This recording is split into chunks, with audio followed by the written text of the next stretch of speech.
Bwana Yesu asifiwe. Amen. Basi funika macho yako tuombe. Mtakatifu Mungu wetu, tunalibariki jina lako na kulitukuza, maana wewe ni Mungu. Asante kwa ajili ya wema wako na uaminifu wako. Tumekuona Bwana, umekuwa nasi tangu ile siku ya kwanza Alhamisi ambayo tumekuepo kwenye viwanja hivi. Tumeona Bwana umeokoa, tumeona Bwana umeponya.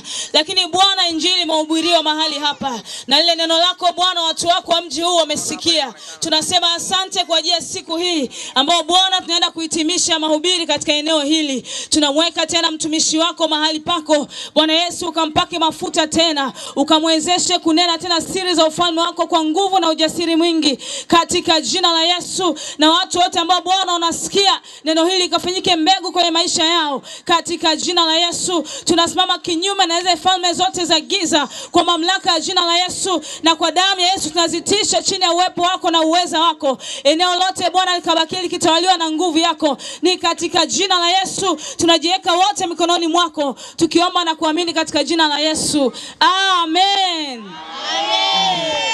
Amen. Haleluya. Haleluya tena makutano. Amen. Yesu ni Bwana. Haleluya. Amen. Yesu ni mwema. Tunamshukuru Mungu tena, yeye ni mwaminifu. Tena ni mwema tangu tumeanza mkutano wetu katika viwanja hivi. Toka ile siku ya kwanza mpaka leo tunakwenda kufikia tamati. Niseme katika hizi siku zote 4 tulikuwa na kazi moja ya kupanda ufalme wa Mungu katika eneo hili, ambalo tangu misingi ya ulimwengu kuumbwa haijawahi kufanywa kitu kama hii. Na sisi tunaamini neno la Mungu ni mbegu imepandwa. Haleluya. Wangapi mnaamini neno la Mungu ni mbegu? Mwenye kuotesha ni Bwana. Hatujui lini itaota, lakini tunaamini tumepanda mbegu. Kwa watu wa Mtawa Garden tumepanda mbegu. Nina uhakika wengi tu wamesikia huko. Haleluya. Basi tumekuwa na siku 4 nzuri, siku zilizojaa uwepo wa Mungu na nguvu nyingi za Mungu. Tumeona kama alivyosema mwenyekiti wangu kwamba katika viwanja hivi Yesu akiokoa, tumeona Yesu akiponya, tumeona Yesu akitutetea, akitutia nguvu na kutusaidia. Bwana Yesu asifiwe. Lakini tumeona Mungu akiendelea kutawala huu mtaa. Amen. Tumehubiri habari za Yesu. Kuna wakati tumewataja wachawi wazi wazi. Si unajua tumewapiga shadows za wazi wazi. Lakini hujaona wakirudisha reaction yoyote. Unajua kwa nini? Mungu yuko kazini. Haleluya. Tumefunga mapepo yote katika mtaa huu hayafanyi kazi, maana Mungu yuko kazini. Haleluya. Mungu hawezi kuwa kazini afu na shetani yuko kazini. Mungu akiwa kazini inabidi shetani awe wapi? Gerezani kidogo. Shetani inabidi awe out kidogo. Haleluya. Basi tumekuwa na siku nzuri, tumemuona Mungu. Na leo tunakwenda kumalizia mkutano wetu mzuri. Tunakwenda kumaliza kwa ushindi. Haleluya. Kwa ushindi. Nisaidie kumwambia jirani yako tunamaliza kwa ushindi. Tunamaliza kwa ushindi. Mwambie tena. Sasa kama tunamaliza kwa ushindi unakaaje? Hapo sasa. Tumekuja kupanda. Wewe unawezaje kukaa? Shambani umeenda unataka ukae kwenye kiti? Hivi kweli inakuja? Ina make sense kweli? Tuko shamba Bwana. Kwenye shamba la Mungu tunapanda ufalme sisi. Haleluya. Kwa leo tunakwenda kumaliza kwa kishindo. Amen. Lakini pia leo tunakwenda kufanya kabisa matanga. Leo ndo tunazika kabisa. Na leo tunaanua jamvi. Tunarudi zetu. Haleluya. Leo tunamzika shetani mazima katika mtaa huu, kwamba mji huu na mtaa huu ni mali ya Mungu, wala sio mali ya mapepo, wala sio mali ya shetani. Watu wa mji huu sio mali ya mapepo, sio mali ya shetani. Watu hawa ni mali ya Mungu aliye hai. Haleluya. Kwa leo tunamzika mazima. Ile mbegu tuliyopanda tunaamini itaota. Mara tunamzika mazima, tunaanua tanga, alafu mwendo mdundo tunaramba kurudi tulikotoka. Amen. Waswahili wanakuambia tonge la mwisho linakomba. Mboga. Tonge la mwisho linakomba. Tonge letu la mwisho hili. Haleluya. Naomba ujipange vizuri, jifue vizuri. Maana hili ni tonge la mwisho. Hii mboga lazima ikombeke, bakuli lazima iwe nyeupe. Si unajua tena mzazi akipiga mboga tamu kwenye bakuli alafu umepewa, umekula, unakaribia na mwisho, lazima lile bakuli ulifanyaje?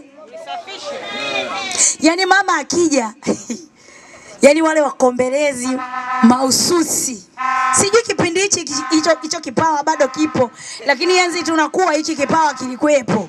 Mama anarudi anakuta sahani nyeupe kama imeoshwa, kama piga brush, kumbe haijaoshwa. Watu wamefanyaje?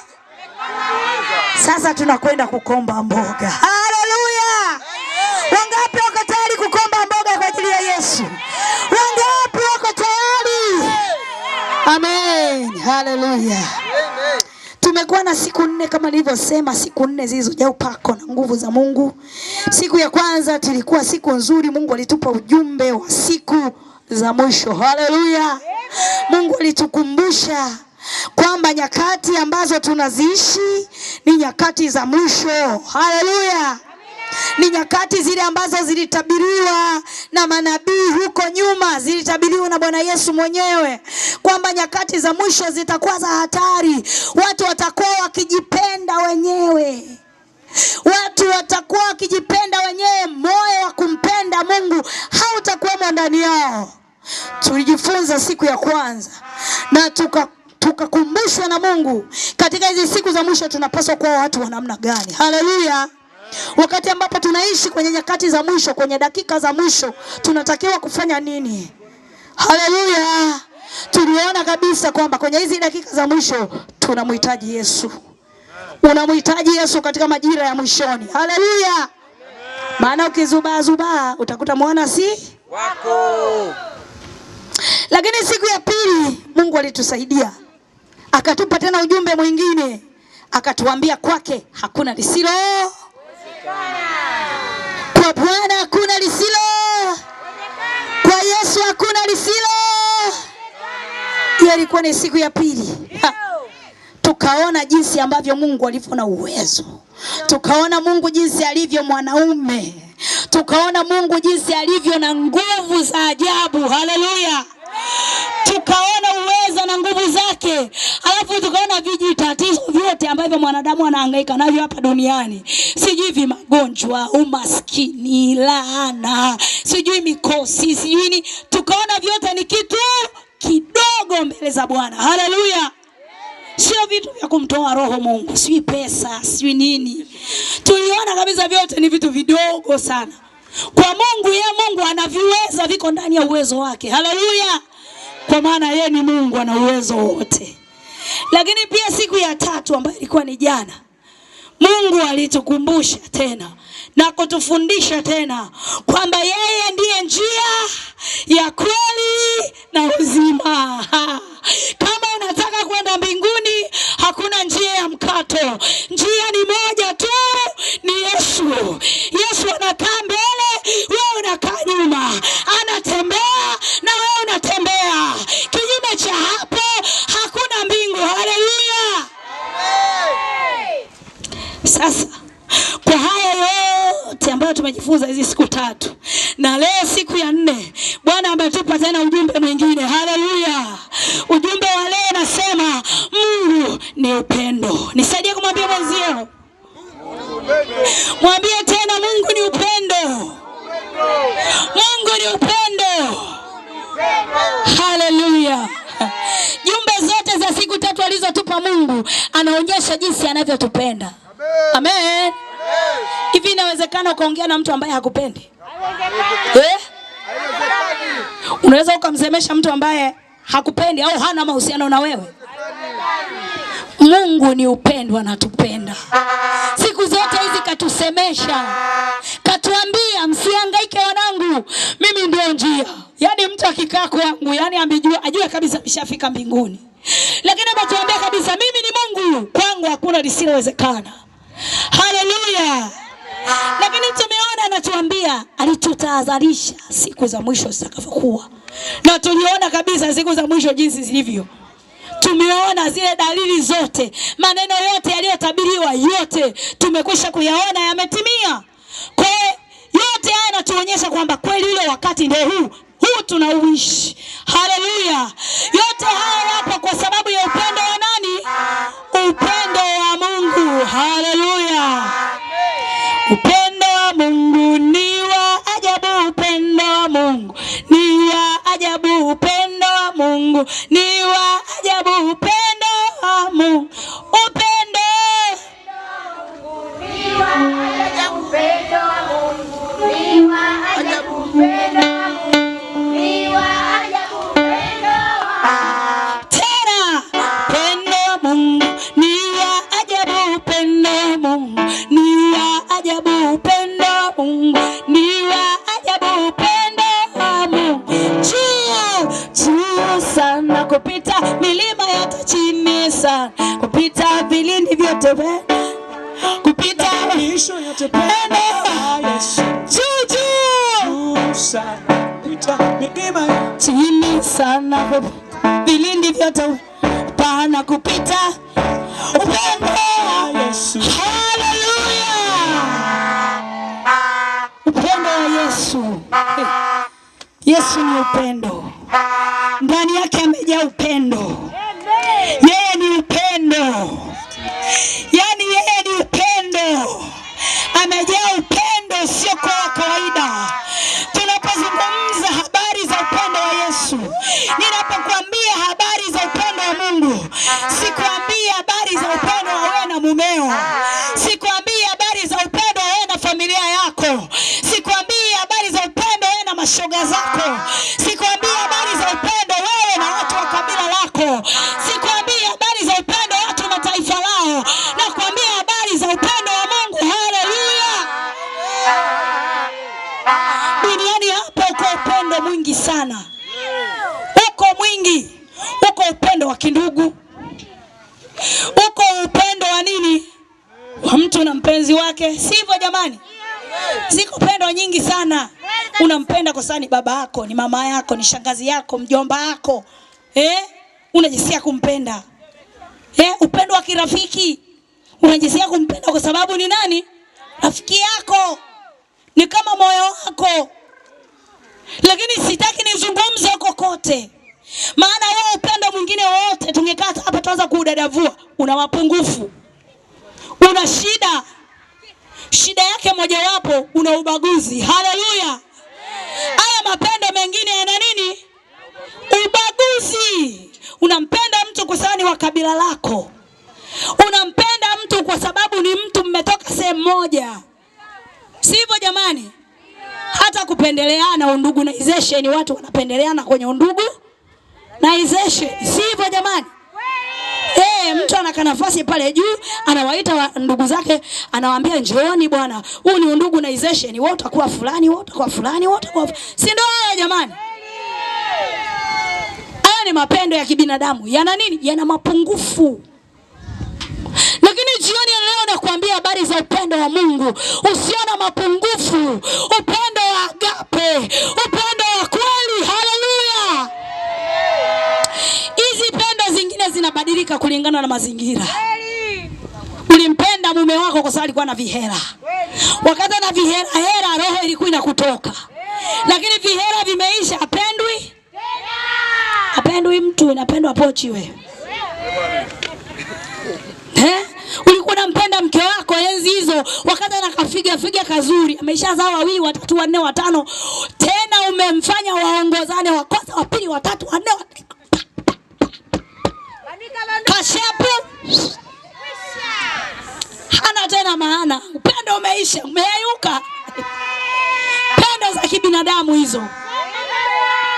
Ulikuwa unampenda kwa sababu alikuwa mzima, leo ni mgonjwa yuko kitandani. Pendo sitaki nikwambie habari hizo, maana ni habari za kuumiza. Haleluya. Lakini nataka nikwambie habari za mtu mmoja ambaye ni Yesu Kristo, Mungu mwenye upendo.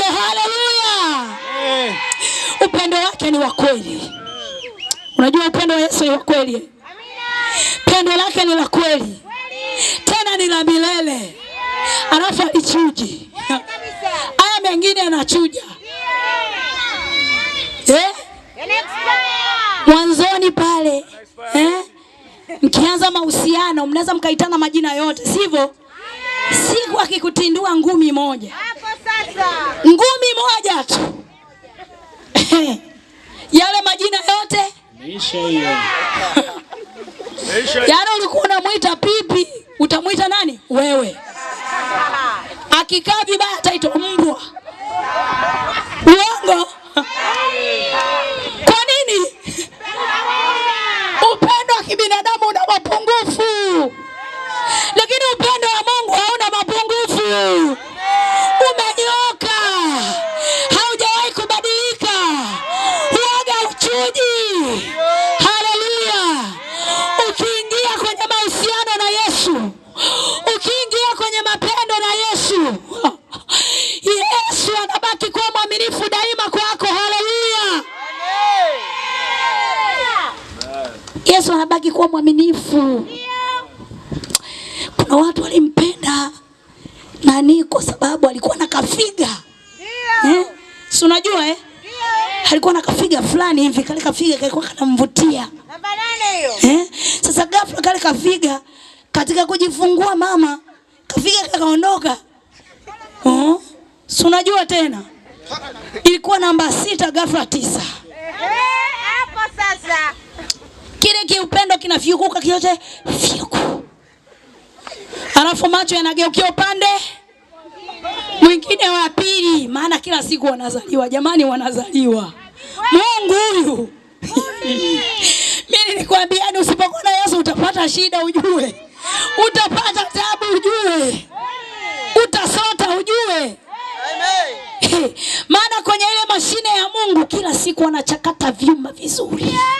Haleluya. Kwa hiyo ule upendo unafanyaje? Unayeyuka, lakini sivyo alivyo Yesu. Haleluya. Yesu anasema kwake hata tukifa mapenzi yanaendelea. Dunia inatuambia mtu akifa mapenzi yanaisha. Lakini kwa Yesu hata ukifa penzi linaendelea. Upendo unaendelea. Haleluya. Tena duniani hapa Bwana usiombe ukatangulia kufa wewe mwanamke. Hapo sasa. Na kuonea huruma mwanamke mwenzangu ambaye unamtaki Yesu. Na kuonea huruma sana. Unajua kwa nini nakuonea huruma? Yaani saizi ikitokea unakufa tu. Utajua kwamba dunia inazunguka au imesimama. Utajua. Yaani yule aliyekuwa anakuita majina yote mazuri matamu, siku ile nakuthibitishia kabla hujashuka kaburini alishapata mchumba. Yaani siku ile atapata mchumba vizuri kabisa. Unajua wenzetu wanaume Mungu amewapa roho ya kipekee. Nikwambia wana roho ya kipekee. Ndio maana wanaitwa wanaume. Roho zao ziko tofauti. Yaani anaweza kaenda na jambo akifika na roho akiamua kulifuta analifuta. Yaani hutaamini kwamba hivi ni huyu au ni mwingine. Wakati yuko pale yaani haja kuzika ashapata mchumba. Process zinaendelea kwenye simu. Shemeji usiogope.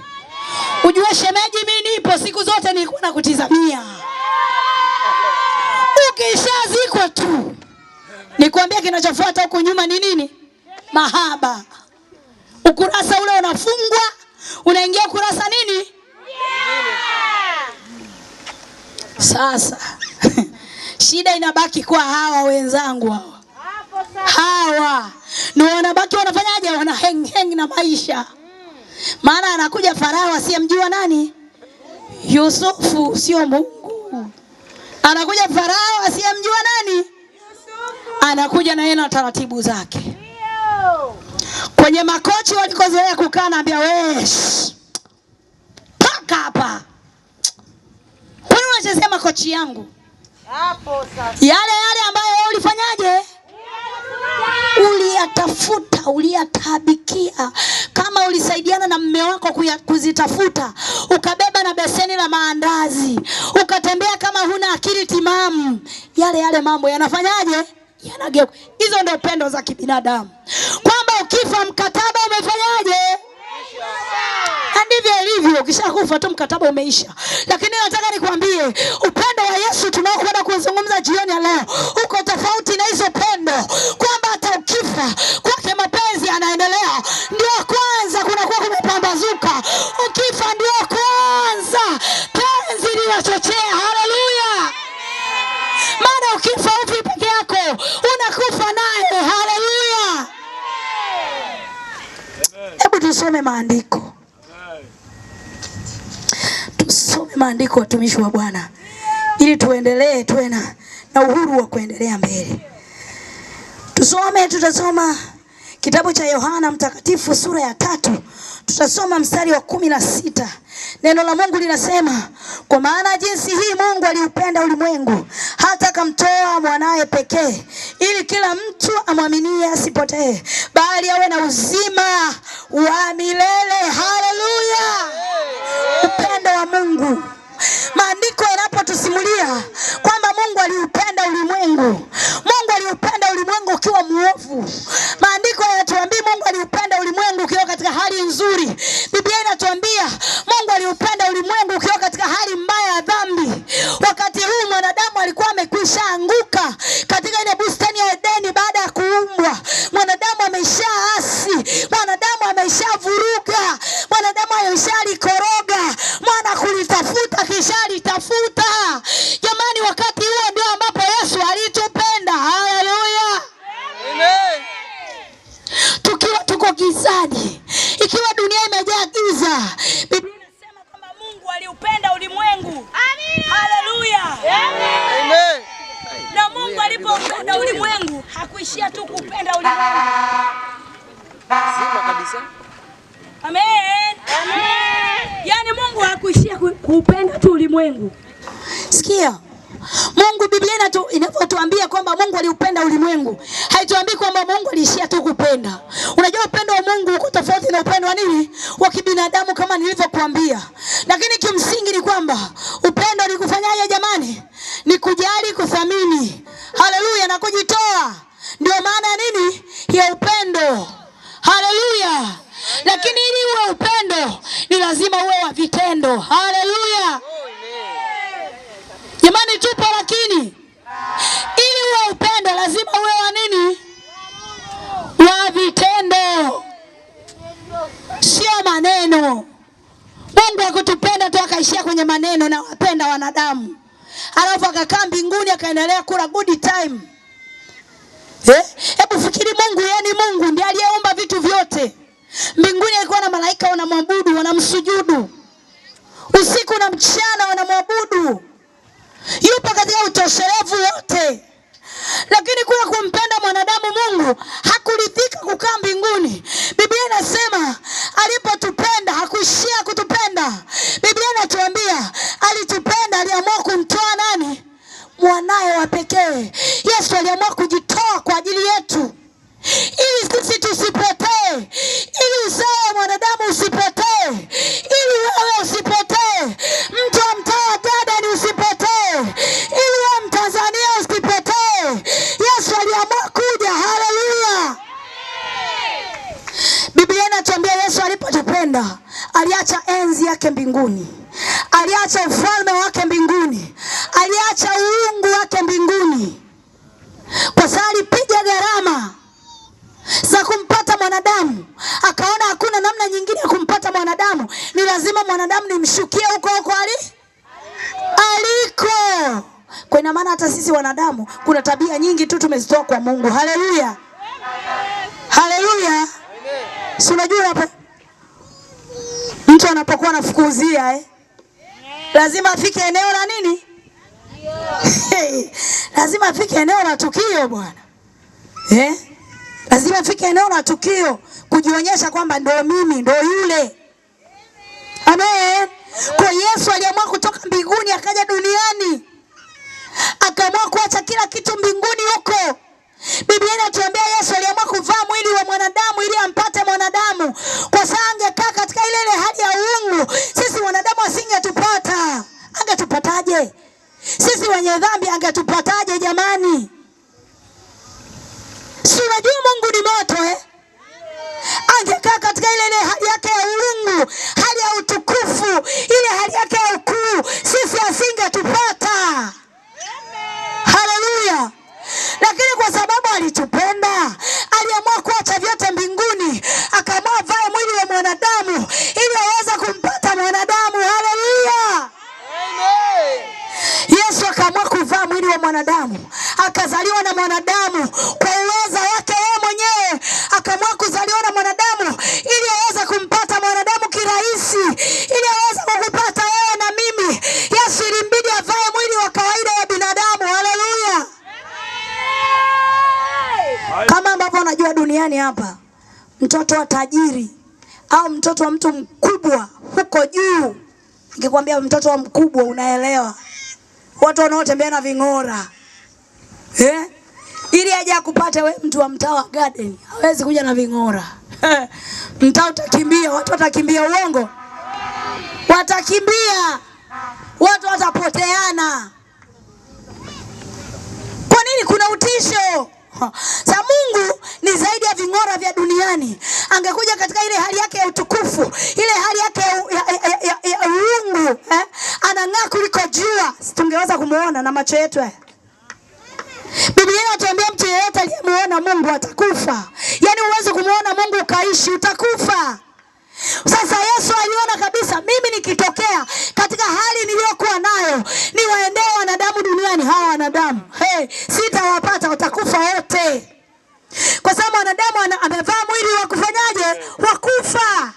Ili aweze kutufikia sisi, ilibidi avae mwili kama tuliokuwa nao.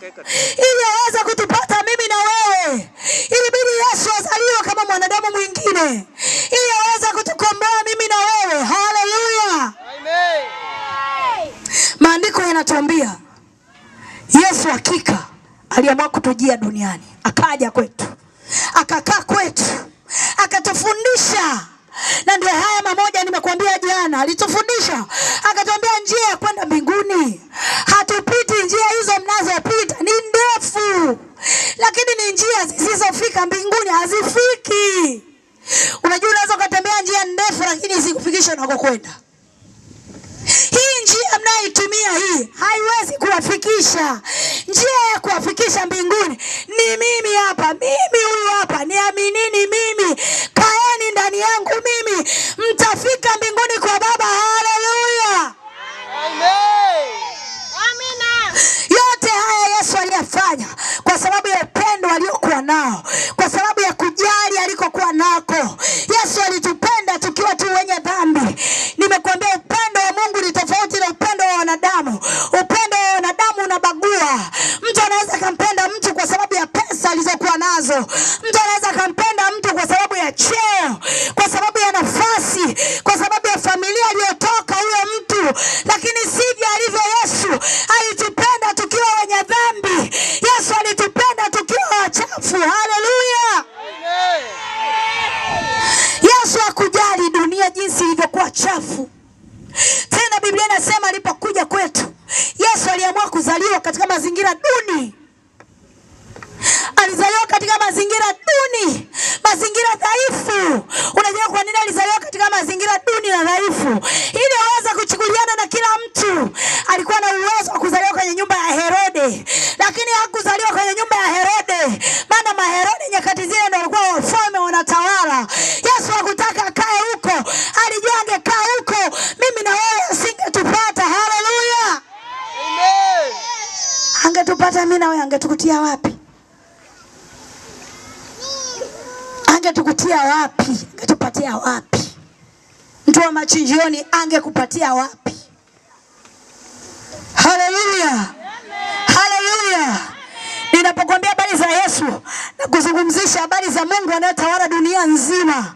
Tena ni Mungu anayetawala walio hai na waliokufa. Yaani hilo usisahau.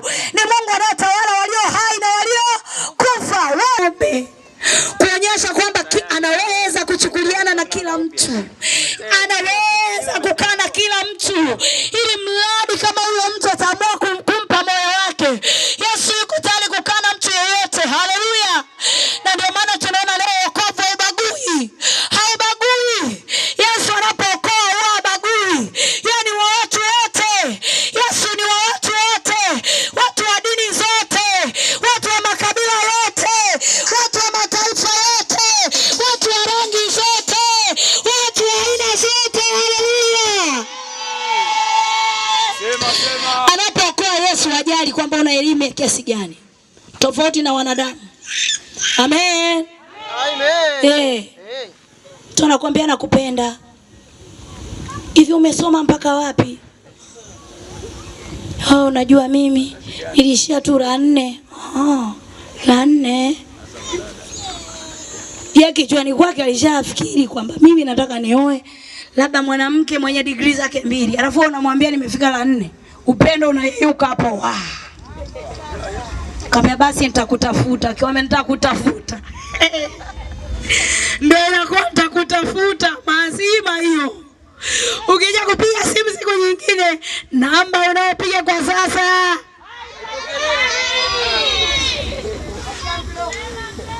Lakini sio Yesu. Haleluya. Hana ubaguzi. Hata kama ulishia la kwanza, ili mradi moyo wako umeamua kumpa, yeye yuko tayari kuingia kwenye mapendo na wewe. Hana ubaguzi Yesu. Haleluya. Hana upendeleo. Yeye ni wa watu wote, alikuja kwa ajili ya watu wote. Haleluya. Amen. Pendo wa duniani una mabaguzi mengi. Wewe kabila gani? Unajua mimi kabila langu kabila fulani. Simama basi. Na hasa yale makabila ambayo huaga wana watani zao. Si unajua? Kuna kabila kila mkoa, kuna kabila moja nyonge, lingine linajiona lina nguvu. Uongo. Wakikutana hapo namna wanapochambuana unashangaa.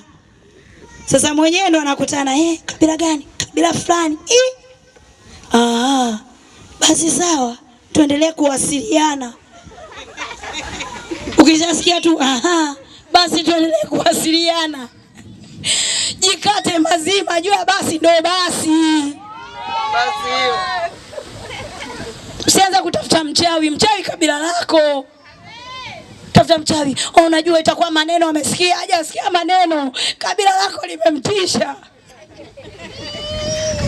Kwa makabila mengine anatisha. Makabila mengine wanawake wanapiga wanaume, anaona mbona kama ngumi zinanihusu hapa. Mitama mbona kama inanihusu hapa. Bwana Yesu asifiwe. Jikate kimya, jikate kimya tu. Bwana Yesu asifiwe. Lakini sio Yesu. Hata ungetoka kwenye kabila la mabaunsa, hata ungetoka kwenye kabila la masoja, ili mradi ukimpa moyo wako, yuko tayari muendelee na upendo. Haleluya. Hajali yeye Yesu. Haijalishi uko kwenye dini gani. Sivyo jamani? Haijalishi uko kwenye dini gani. Dini yoyote tu, ili mradi utampa Yesu moyo wako, yuko tayari kukupokea. Yesu sio wa Kristo tu. Yesu ni wa Waislamu. Yesu ni wa Wakristo. Yesu ni wa wanadamu wote. Yesu ni wa Wahindi. Yesu ni wa Waarabu. Yesu ni wa Afrika. Yesu ni wa Wazungu. Yesu ni wa China. Yesu ni wa watu wote. Haleluya. Na ndio maana tunaona duniani kote Yesu ana watu Bwana. Duniani kote ana watu. Ukienda Uarabuni Yesu ana watu kule.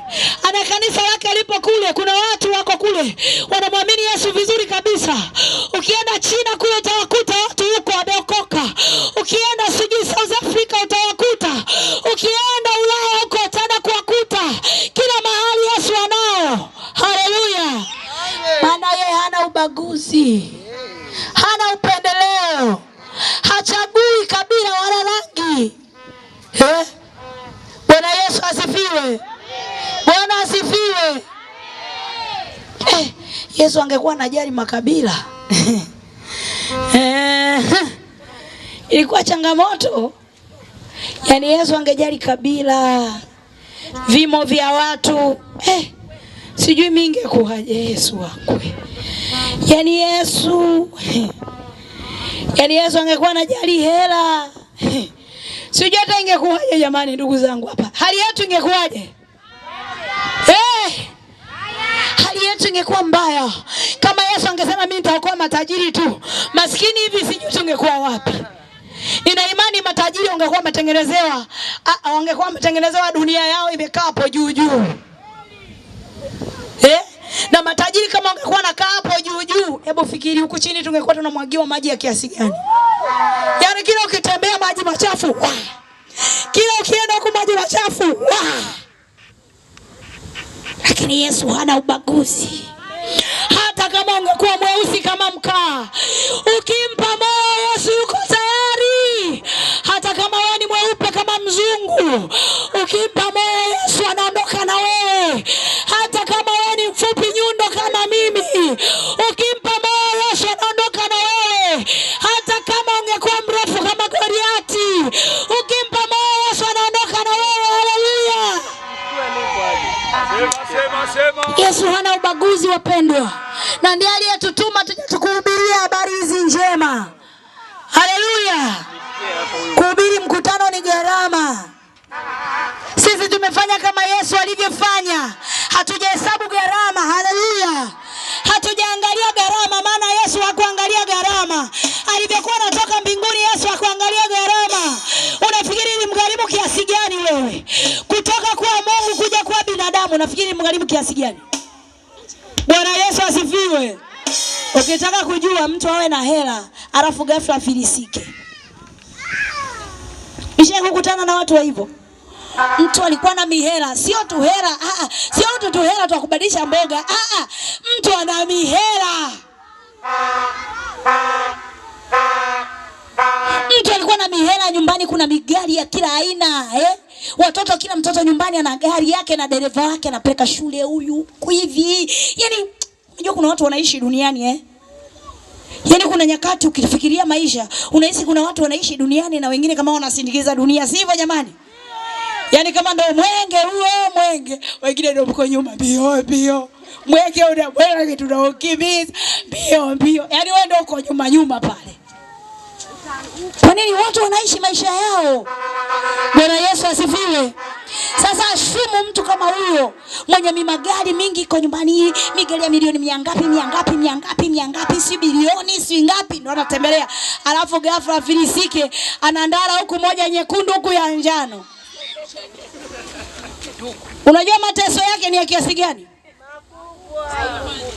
Kwanza, jambo la kwanza la pambana nalo ni aibu. Watu walishamzoea kumuona ni mtu wa majuu. Unajua ukishafika hizo revo, kwanza mtaani utaki kuonekana hovyo. Uongo? Kwanza utaki kukaa Uswahilini. Kuna mitaa special ambayo wao wanakaa. Ukifika kwenye hiyo mitaa ukutani na mtoto mtaani. Uongo kweli? Kila nyumba ina geti la maana. Ukuta na geti vinakutosha wewe mtu wa mtaa wa Garden kujenga kajumba kama uliko nako. Uongo? Watu wanaishi maisha yao. Haleluya. Sasa hebu fikiri mtu alikuwa anaishi maisha kama hayo, ghafla kafilisika, Sema. Unafikiri hali yake mtaani inakuwaje? Baya. Haya ndio mazingira ambayo Yesu aliyapitia. Alitoka mbinguni kwa Baba ambako kila kitu alikuwa nacho. Huko mbinguni ende Mungu. Katoka mbinguni kaacha kila kitu, kawacha kina Mikaeli, kawacha kina Gabrieli, kaacha maserafi, makerubi, kaacha kila kitu. Mbinguni alikuwa anaabudiwa, anasujudiwa, anapigiwa magoti, anapewa heshima zote. Alafu ghafla anakuja kuabukia duniani tena anaibukia kwenye familia duni. Anazaliwa kwenye holi la ng'ombe, anaishia kuwa seremala. Hivyo unafikiri mgharimu kidogo? Haleluya. Na tukizungumza seremala unajua siku hizi wanawaitaje kwa Kiingereza angalau? Carpenter. Jina lingine carpenter alijanani sana. Alijavuma sana jamani.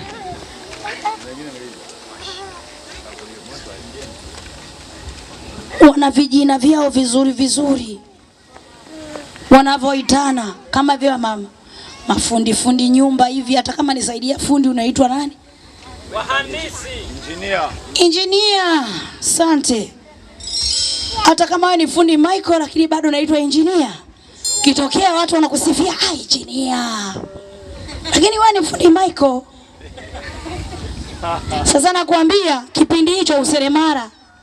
Yaani kipindi hicho Yesu anapiga useremara, ni useremara kweli. Yaani ule useremara wa randa. Chwa. Yaani sio kama useremara wa leo. Vyombo vyote ni vya kisasa, si hivyo jamani? Maseremara kama wanaranda mbao sijui kama wapo, ni wachache sana. Maisha yamebadilika. Sasa namzungumza seremara yule wa kipindi kile. Akitaka kunyosha mbao mpaka afumbe jicho moja upande mmoja angalie vipi imenyooka au. Yesu ndiye anaangukia huko.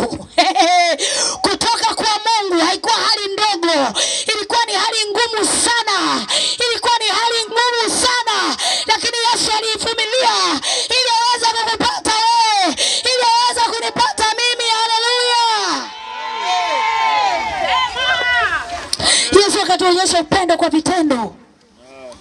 Bwana, upendo ni vitendo, sio maneno. Yaani hata kama unataka kumuoa mtoto wa watu, sio kila siku unakutana naye tu unakupenda.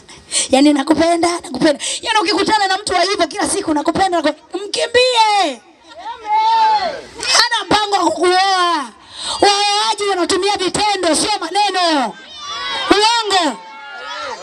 Sio maneno mengi na kuchosha. Anaongea mpaka povu zinatoka. Ukitoka unatoka mweupe. Yaani we achana naye haraka sana. Huyo kuna jambo analitafuta. Likitimia tu utamsikia wala kumuona. Pendo ni vitendo. Haleluya. Siku ya kwanza unamtokea mtoto wa watu, oya, nimekuzimia. Unasemaje? Na mimi nimezimia. Basi kabla hatujafa tufanye mchakato. Uko tayari? Ndio.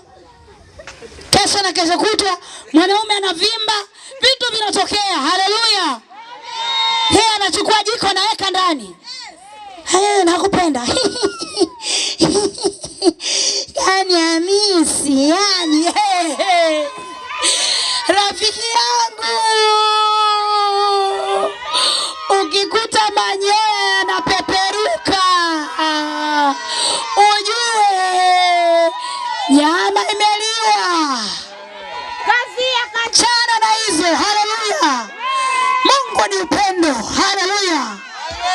Hakuwa na maneno mengi. Ahadi nyingi utafikiri mwanasiasa. Pendo vitendo. Wewe mbaba, unatakiwa kuwa na upendo wa vitendo. Mke wangu nakupenda, unapomwambia nakupenda nyekundu ziko pale mezani. Sio unaje mjangu nakupenda. Mke wako yani mpaka hela chumvi ya kuombe kupigia magoti. Upendo wewe nao. Si unaishi ni wanafiki wawili mnaishi mahali pamoja. Wanafiki wawili mnakaa pamoja. Haleluya. Haleluya. Na nashukuru Mungu wanaume hawana maneno mengi bwana. Wanaume wanajitambua. Kuna wanaume chini ya jua jamani wanajielewa. Hana mambo mengi. Akitoka huko hana mambo mengi mkononi tena na mazagazaga.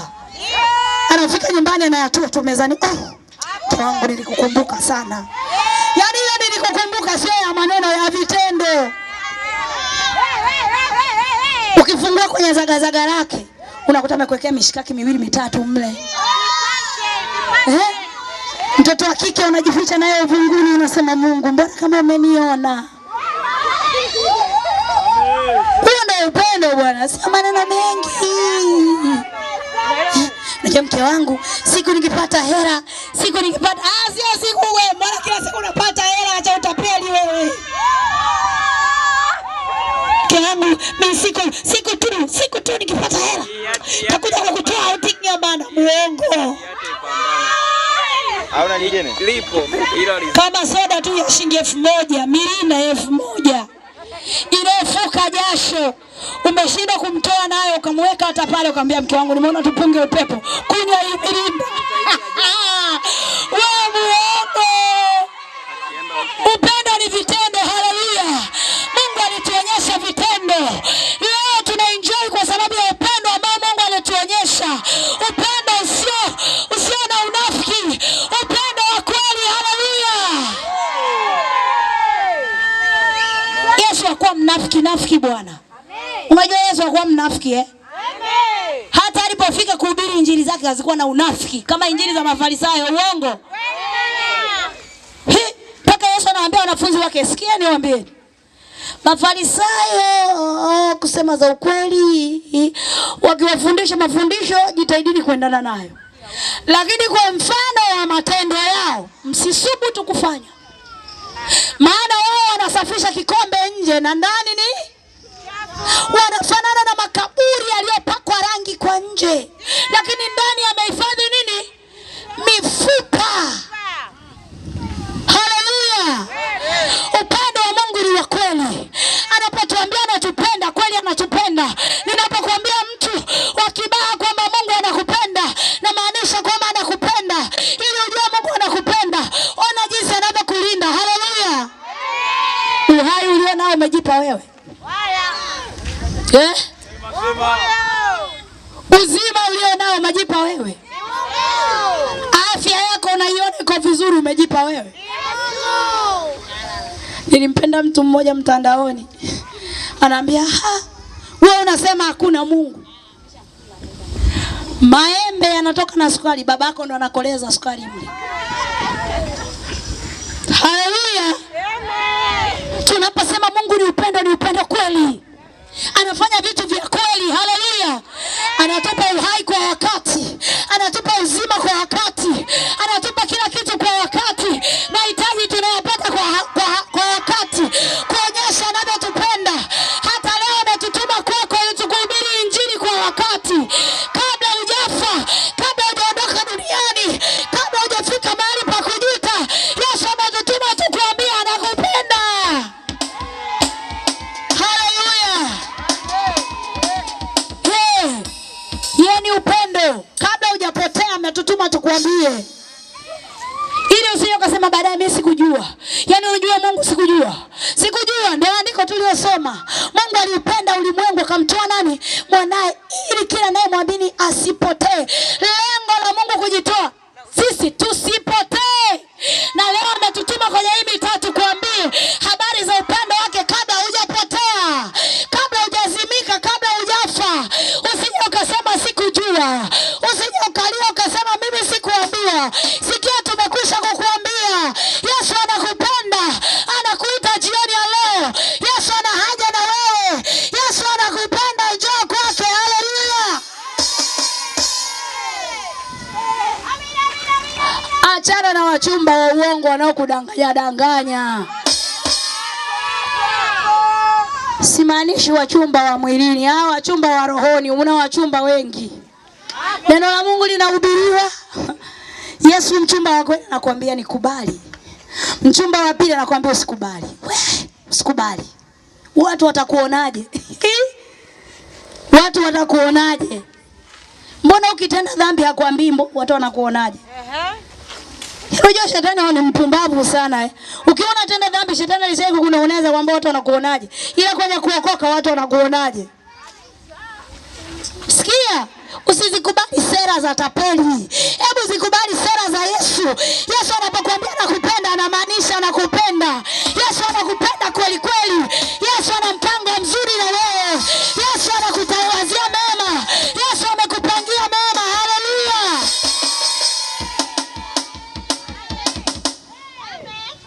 Sema. Yesu ana uzima wa milele bwana. Huyo anayekwambia usiokoke yana uzima wa milele. Si sawa sawa na wachumba kila siku ukikutana naye, mimi nakupenda sana, nakupenda. Hata jana nilikuota. Hata juzi nilikuota. Unajua nakuotaga sana. Unajua nakuotaga sana. Wewe ukiniota halafu. Natokea nini? Ukianza tu kujibebisha. Rafiki ukijibebisha tu ndo umeenda. Bwana asifiwe. Sikia jioni ya leo Yesu ametutuma kwako tena kwa mara nyingine tukwambie yeye anakupenda. Yeye ndiye njia ya kweli na uzima. Ukimwamini yeye unapokea uzima. Yeye pekee ndiye upendo. Yeye ndiye mwenye upendo wa kweli. Wengine wote hawa wanakudanganya. Bwana asifiwe. Kuna watu wanashinda kuokoka kwa sababu kwenye dini yao wameshaambiwa hamna kuokoka na marufuku tukuone, tukikuona tutakutenga. Mnitenge. Kwani mngenitenga nini? Mngenitenga ndio mnakuwa mmeniondolea pumzi. Kwa mambo mengine bwana. Yaani unataka kuolewa alafu mtu anataka kupangia mume. Nataka uolewe na fulani. Kaa pembeni. Usinipangie, acha nijipangie. Bwana Yesu asifiwe. Acha kusikiliza sauti za wachumba wengine ambao hawaoi. Yesu ni mchumba wa kweli, anakuoa kweli. Anakuambia anakupenda. Haleluya. Yesu ni wa kweli. Hawezi kukudanganya. Ukimpata Yesu utakuwa salama nakwambia. Kabisa. Yaani ukimpata Yesu utatulia tuli. Tuli. Unajua kuna watu wameolewa lakini kwenye nyumba zao hawajatulia. Hawajatulia. Mafige matatu. Hapo sasa. Mafige matatu. Yupo wa simuni. Wa kujisnap naye. Angalau tunaendana. Wa kutembea naye njiani. Wa kumtambulisha kwa mashoga zangu. Yupo wa kulipia chumba. Yupo mnunuzi wa gesi.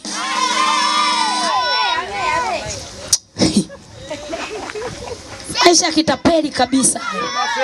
Maisha kihuni yote hayo. Yote haya yanakuja kwa sababu humtaki Yesu ndani ya moyo wako. Unashindwa kutulia. Unafikiri utulivu unakuja kwa akili za kibinadamu.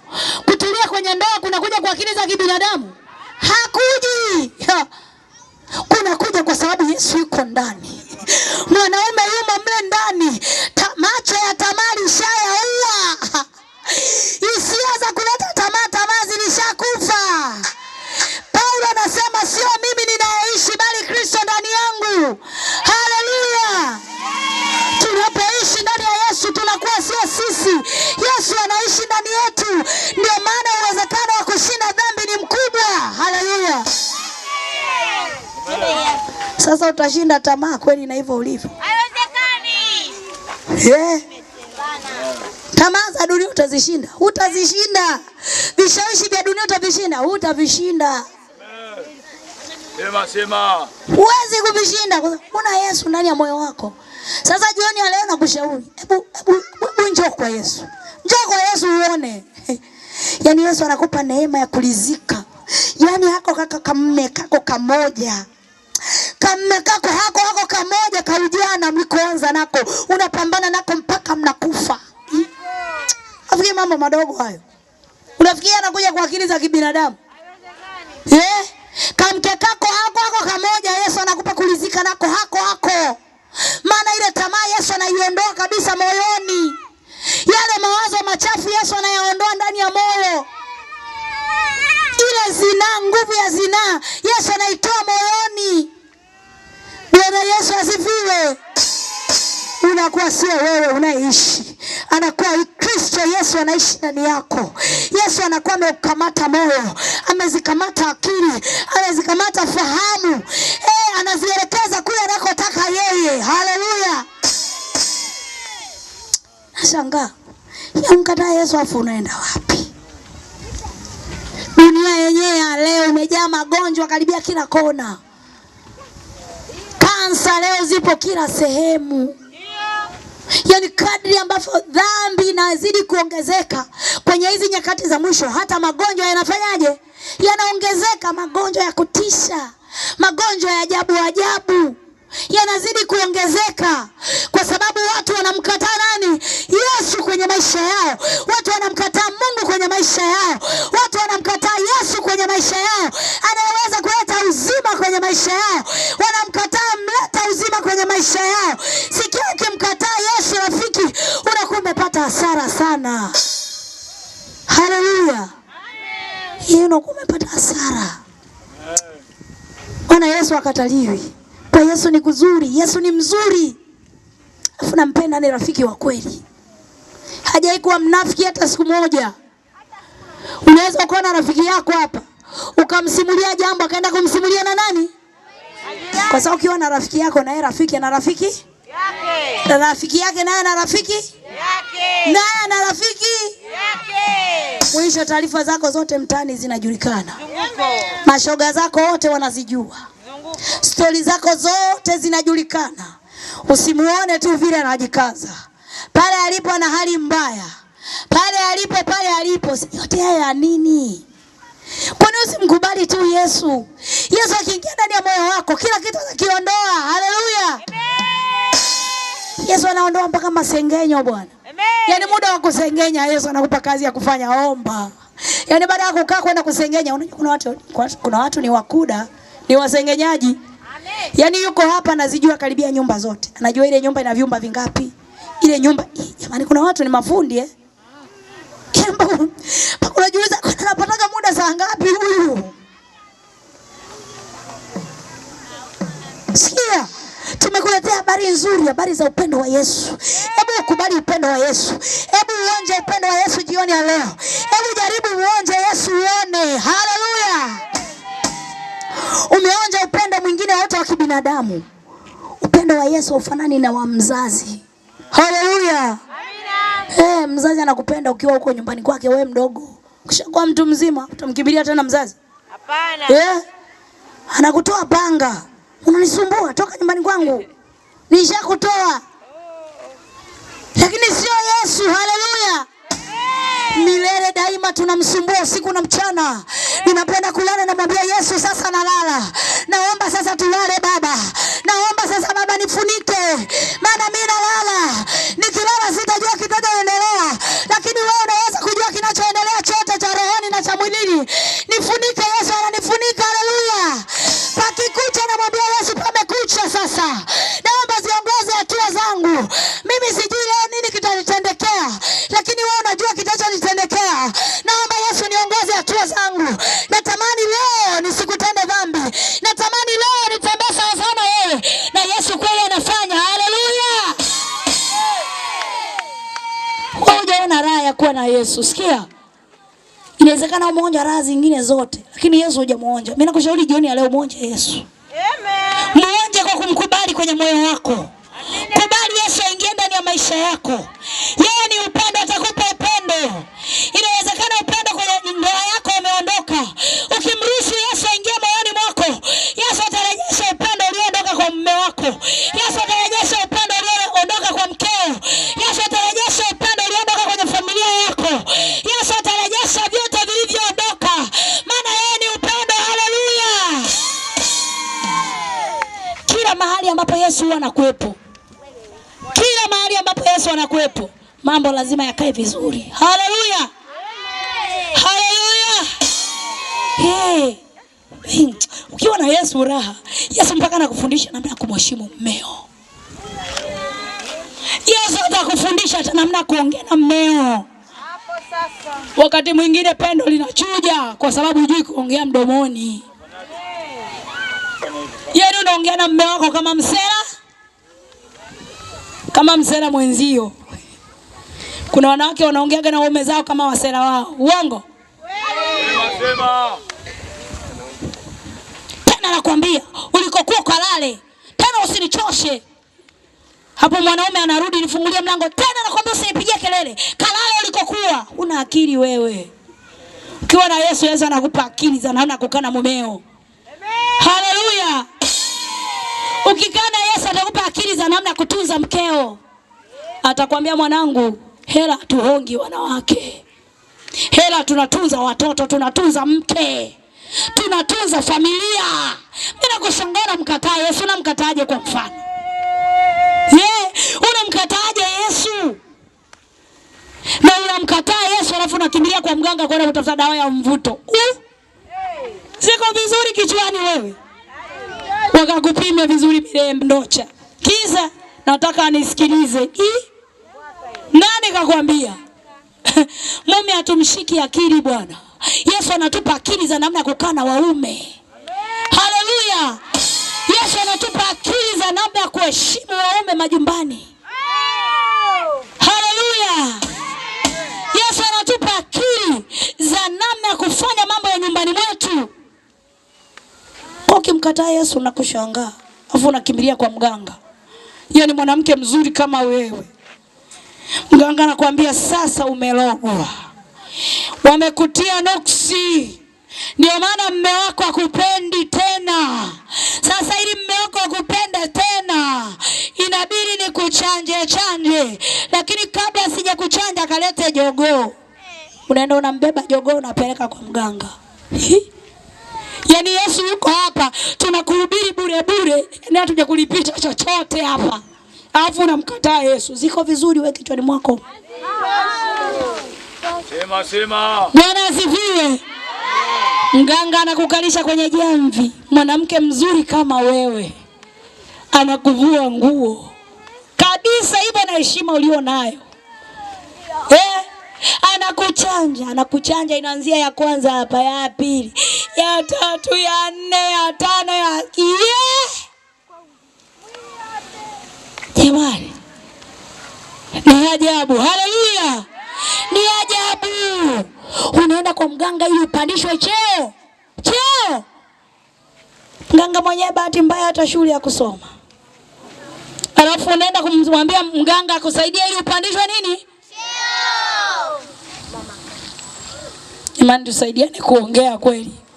Hivi kweli hapo ni haki lakini? Mganga kafika la pili, wewe una degree zako sijui ngapi, sijui moja, sijui ngapi.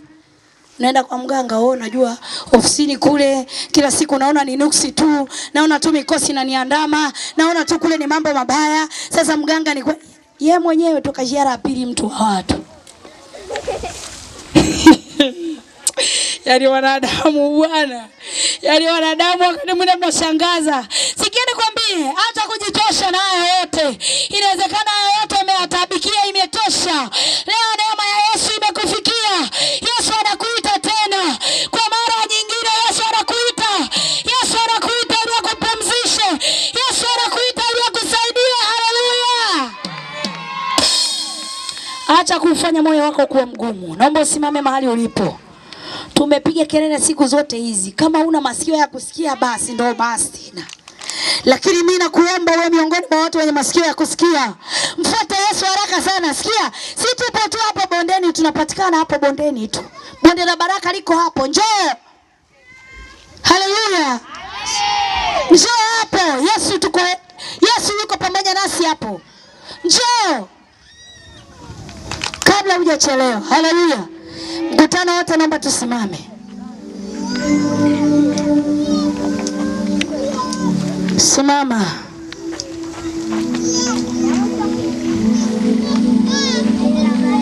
Biblia inasema unaposikia neno la Mungu usifanye moyo wako kuwa mgumu kama siku ya kukasirisha. Nimekuambia Mungu ni upendo. Ona upendo wake ulivyo mkubwa. Amekupa uhai kabla hujafa, utengeneze njia zako.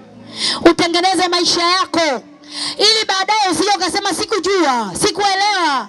Maana ujue kabisa unaishi lakini hukumu iko mbele yako. Na ile hukumu itaamua leo uishi namna gani. Maisha ya kesho yanaamua leo. Leo yako ndio inaamua kesho itakavyokuwa. Baada ya maisha haya yako maisha mengine. Usiangalie tu ya hapa kwamba mimi nikiokoka watanicheka, watanitenga, watanidharau.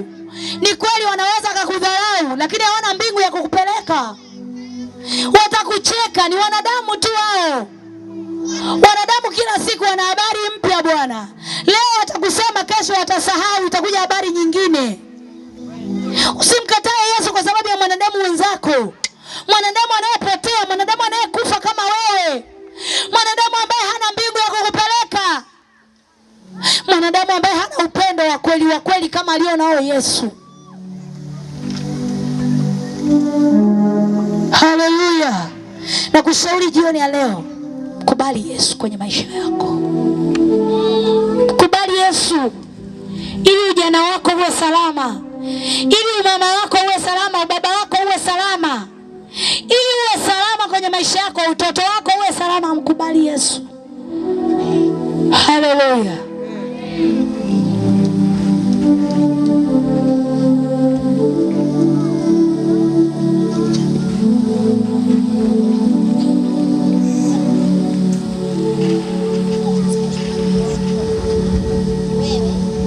Praise team, leteni wimbo kwa budu hapo.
Naomba mahali ulipo ufunike macho yako sasa.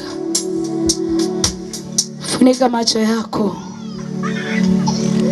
Nikikwambia funika macho na maanisha funika macho kweli kweli. Unajua mahali tulipo nguvu ya Mungu ipo.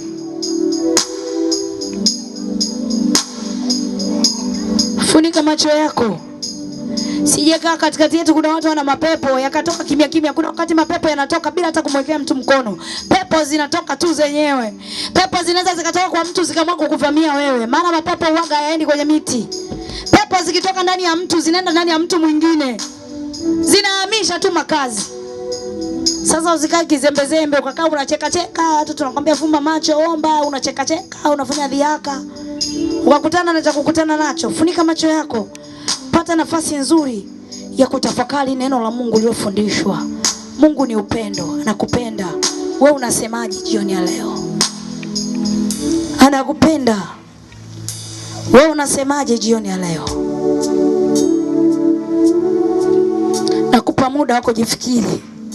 Wewe uliyeko nyumbani, kwenye hivi viwanja, hata mnaotembea njiani huko kote, nakupa nafasi nzuri ya kujifikiri. Wakati tunapoenda kuimba wimbo wa liko lango moja wazi. Liko lango moja wazi, ni lango la mbinguni, na wote waingiao watapata nafasi. Liko lango moja wazi, ni lango la mbinguni, na wote waingiao watapata nafasi. Lango ndiye Yesu, wala wote waingie kwake.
zako. Usiendelee kufanya moyo wako kuwa mgumu, maana siku zako huzijui wewe, miaka yako huijui wewe, hujui siku zako, hujui rafiki yangu. Wakati ndio wewe kutengeneza njia zako, wakati ndio wewe kubadilisha njia zako kwa kumpokea Yesu Bwana na Mwokozi wa maisha yako. Sikia, wakati ndio huu Mungu anakuita. Wakati mlango wa mbinguni uko wazi, kuna wakati mlango wa mbinguni utafungwa. Utatafuta nafasi ya kuokoka, hutaipata. Utatamani ungesikia neno la Mungu, hutalisikia tena. Ungetatamani hata ungepata mtu akuja kukushuhudia, hutapata. Utatamani kama ungesikia hata mtu akikuhubiria, hutapata. Nafasi ndio hii Mungu amekupa. Acha kufanya moyo wako kuwa mgumu kwa dhambi. Moyo wako sio mgumu kwa sababu ya dhambi zako. Using'ang'anie dhambi, using'ang'anie dunia. Hii dunia utaiacha wewe. Kwani wangapi walikuwepo leo duniani hawapo? Dunia imekaliwa na watu wengi. Sisi ni watu wa mwishoni tu. Kumetangulia watu wengi sana. Wengi. Wengine walikuwa wakaidi kuliko ambavyo wanaweza kufikiri. Wengine walikuwa makatili kuliko kwa kufikiri. Lakini pamoja na ukatili wao waliondoka. Wengine walikuwa matajiri kuliko wewe ulivyo. Lakini na utajiri wao wamekufa hapo. Yesu amekupa nafasi. Usichezee nafasi hii. Kuna wakati utaitamani, hutaipata. Maana siku ni za Mungu.